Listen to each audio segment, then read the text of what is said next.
Bonjour, c'est Valène dans son bric-à-brac.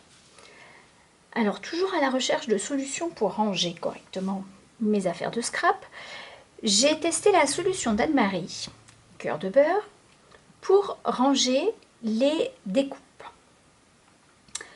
Alors j'ai eu un peu de mal à trouver une boîte, celle-là est pas extraordinaire mais c'est ce que j'ai trouvé de moins pire. Bon, j'aime bien les boîtes en plastique. Transparente parce que je trouve ça pratique, on voit bien à l'intérieur, mais par contre c'est difficile de pouvoir y ranger dedans sans problème des feuilles A5. En fait elles tiennent pas droite et surtout pas avec les petits onglets. Bon, enfin c'est pas grave, pour l'instant ça fonctionne à peu près bien. Alors au départ je stockais mes découpes dans des plastiques comme ceci, achetés chez Rétif, je crois, quelque chose comme ça. C'est pratique, hein, je m'en sers toujours, mais je les avais mis sur des anneaux, mais bon, c'est pas toujours là. Là, ça va parce que j'ai plein de la même découpe. Mais quand il y a des découpes différentes, c'est pas pratique, on voit pas bien à travers. Donc du coup, j'ai testé le système d'Anne-Marie qui consiste à coller les découpes sur des feuilles en plastique transparent. Alors pour coller, j'ai fait plusieurs tests, je vais vous montrer. J'ai utilisé cette colle là, celle-ci et celle-ci. Alors toutes les trois sont des colles repositionnables. Celle-ci j'ai abandonné très vite parce que comme il faut la laisser sécher pour qu'elle soit repositionnable, ça fait perdre du temps, donc c'est pas la peine. Celle-là, c'est pas ce que j'ai testé en premier parce que je l'ai acheté plus tard, mais ça fonctionne très bien. C'est une colle qui est repositionnable parce que j'avais pas envie d'utiliser les glue dots, que je trouve pas très pratique, moi. Contrairement à Anne-Marie, elle c'est ce qu'elle a choisi. Moi, je préfère utiliser ça.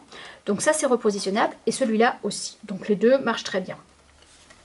Alors, comme le conseillait Anne-Marie, j'ai utilisé des feuilles que j'ai pliées en deux. Sauf que moi j'ai collé mes onglets. En fait j'avais déjà plein d'onglets que j'avais fabriqués auparavant. Voilà, de ce type là. Il suffit de les plier en deux et de les coller. Bon, je trouve ça très pratique. Donc du coup c'est ce que j'ai réutilisé. Je marque les noms en fonction de mes besoins. C'est pratique pour les grosses découpes. Par exemple ça c'est un kit que j'ai acheté à Noël chez Lidl. Il y a plein de choses très sympas dedans. Et vraiment, c'est vrai que c'est pratique. Par contre, bon, il y a des choses, ça marche pas bien. Hein.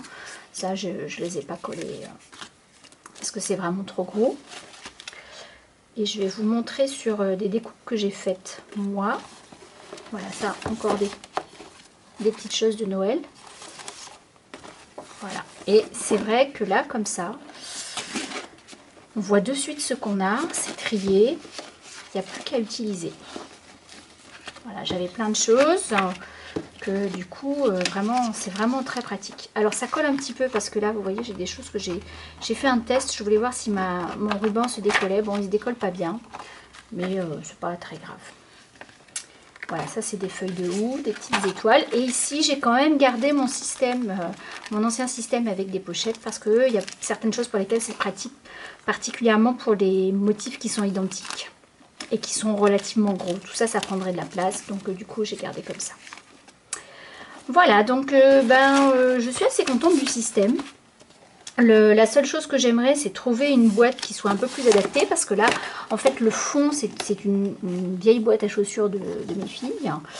Et sur le bord, j'ai laissé quelques petits trucs. Voilà, j'aimerais trouver une vraie boîte qui soit à la bonne taille. Mais sinon, franchement, c'est un système très pratique. Donc, merci Anne-Marie pour ta vidéo là-dessus. Ça m'a rendu bien service. Voilà. Je vous dis à une prochaine fois. Au revoir.